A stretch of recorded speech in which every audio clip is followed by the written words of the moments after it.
everybody, week 2. So I'm here on campus. Yes, this is on campus. Do you guys know this building? I'll put a little pin on a map for you. But I thought I would do all my check-ins from outside. Partially, this is for me because, like you probably, spending a lot of time at my desk in my house, but try to get out and get some fresh air. And so I thought I'd show you some of the spots that I walk, and maybe you can show me, because I know we're living in all different spots, some of you in London, but some of you elsewhere. Show me some good views that you can find, or like urban or natural or whatever, somewhere in between.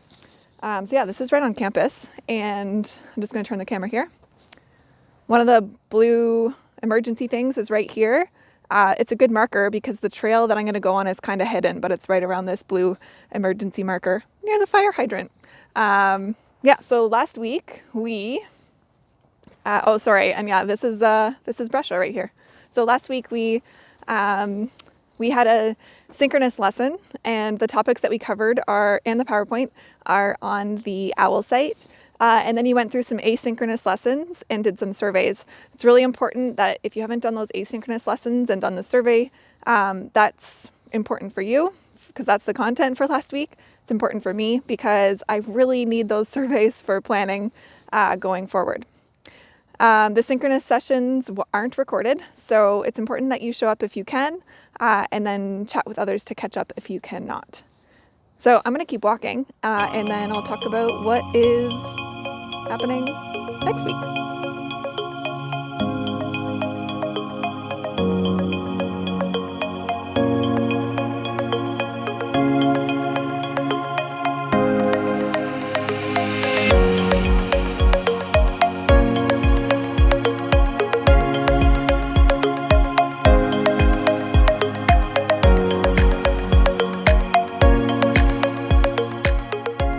I wanted to show you another way to get into the same spot that's also from a familiar spot on campus, or maybe not so familiar.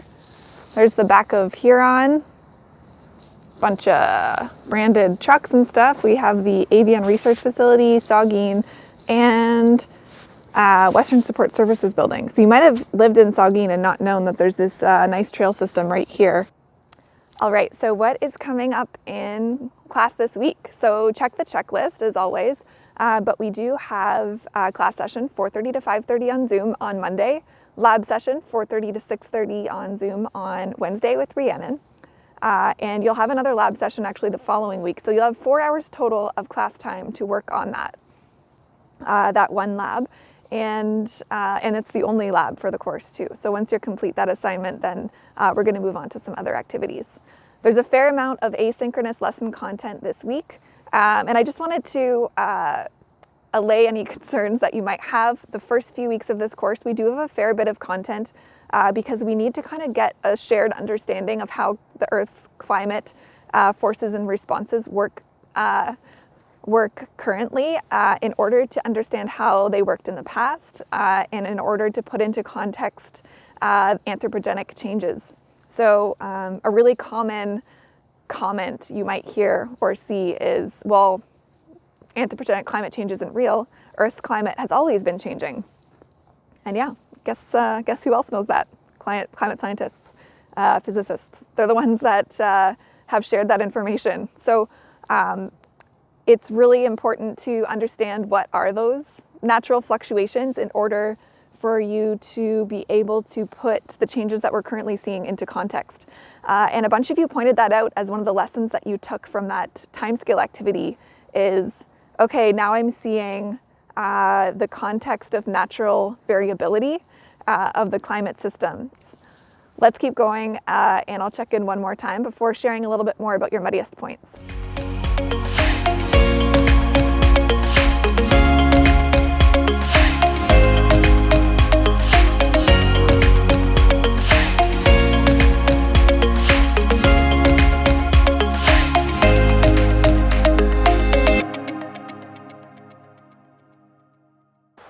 All right, this is the spot that I have to stop every time. I'm working on kind of like a time lapse. I've been working on it for years, so maybe this course is the time that I'm going to put my repeat photography together and show you how this area changes seasonally. For right now, I just get teased for stopping here every time and trying to take a picture from the exact same spot. I thought this is a nice spot.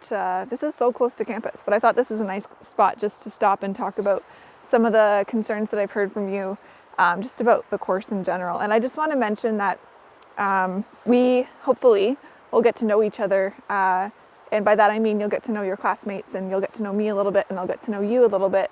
But that requires us all to put the effort in to communicate with each other and to show up. So just keep that in mind. Like, I'm here to help with your learning. I'm always that way. I'm especially that way this year. If you need more time for something, it's hard for me to help you without knowing that's the case. So please just reach out.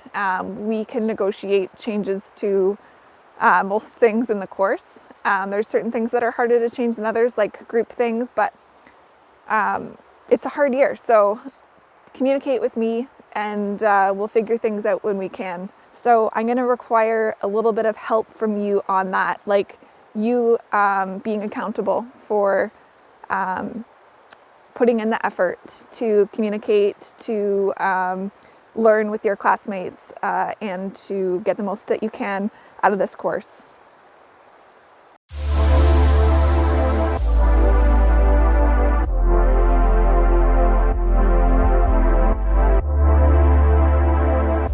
So there were questions about the course. There were also questions about the content. I just want to point out where you can find the answers to those. So rather than take up all of your time when you might not share the same questions as others, I'll just point out that in the general chat here on our Teams channel, I have a thread about weekly content questions. There's also a thread about course questions. So I've copied anonymously some of the questions that were in the muddiest points, as well as other things that I heard maybe in the survey, and I've posted the answers here. So anyone should be able to look at those. And just a reminder that you can find channels for any of the projects, including the lab, which is coming up this week, and add a question right there. The last thing I just want to draw attention to is that some of you pointed out that you can see a temperature rise that's unlike anything that that's ever been seen in the last 1,000 years. And one of the things I just want to caution you about is making sure that you pay attention to what the data is saying and not necessarily what you think the data is supposed to show. So that takes practice, and right now we are just practicing how to read different styles of graphs. But here I would say I don't see from this data alone a temperature change that looks so out of the ordinary. If you look at some of the ups and downs, yes, this is higher than we've seen in the last 1,000 years, but it seems to be trending down again later. Remember, it doesn't go up to 2020, it goes up to the 1800s. And so one of the things that I would just caution you about is, what does this data really show you? Are you including your preconceived notions about what you're supposed to see in your interpretation of these graphs?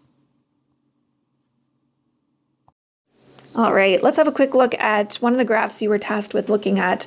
And I'll just note that all of you knew what anomalies are. Like, you were able to define it, but it was still something that tripped some of you up in terms of describing the temperature changes here. And this is going to come up in the lab and throughout the course, so I thought I would just clarify right now.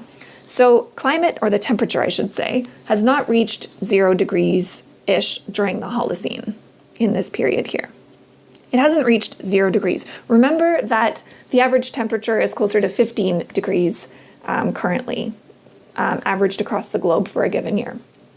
So it hasn't reached 0 degrees. It's warmer than that. Remember that in this case, the temperature estimate is the difference. It's right here on the axis, the difference from the average of the last 1,000 years. Often the temperature anomaly is compared to a 30-year period, 1960 to 1990 usually. In the case of this record, it's the last 1,000 years. Really, you could choose any normal temperature period. You have to define what that period is. There are some conventions, but really it can be defined any which way. So 0 degrees does not mean 0 degrees Celsius. It means the same as the average from the last 1,000 years. So this is the last 1,000 years here, roughly. This value here is not 3 degrees Celsius, but rather it's 3 degrees warmer than the average of the last 1,000 years. Okay, and then looking at the last glacial maximum around 18,000 years ago, it is 10 degrees colder than the average for the last 1,000 years. So you are reporting temperature anomalies. You're not reporting absolute temperature. So normal does not mean not strange or plain. It just means the period of comparison. I will also note that in your descriptions of the record here, I'll clarify that there's more than just increases and decreases in temperature here. You can also see the rate of change. So describing the general period here, you might have noticed some ups and downs here, which is great, but I would also point out that there is a slow cooling and comparatively a rapid warming, followed by a relatively stable period in the Holocene. This rapid warming is nowhere near as fast as the rapid warming that we'll talk about having occurred in the last couple hundred years. The Holocene temperature is actually quite stable. And in fact, it's likely that this stable climate has a lot to do with how so much innovation in human societies have taken place in the last 10,000 years. People were able to rely on the climate to not change as much so quickly, and therefore able to spend energy on innovations and culture and the development of society and the diversification of roles within society, and so on. And so it's one example of the huge impact that climate has on humans over time. All right, let's just put this one aside for now. I think I've probably marked that one enough, and bring up the other diagram. All right, so here's the next one, the last 800,000 years. And having a look at this one, you can see the same trend that I was talking about before, especially within the last 400,000 years. You can see a slower, relatively slower cooling, rapid warming.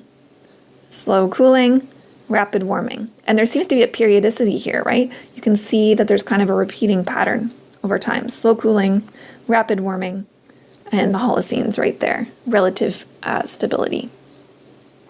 So we can see not only that there's kind of a repeating pattern here, but also that there seems to be kind of an upper and lower kind of bounds of the climate system here, that it doesn't continuously warm out of control above a certain amount. It also doesn't continuously cool before turning back to a warming period. So the Earth has, it's not that the temperature doesn't change over time, but that there is a natural variability, a natural bounds to this Earth system, varying about, well, about 12 degrees Celsius in the last 800,000 years.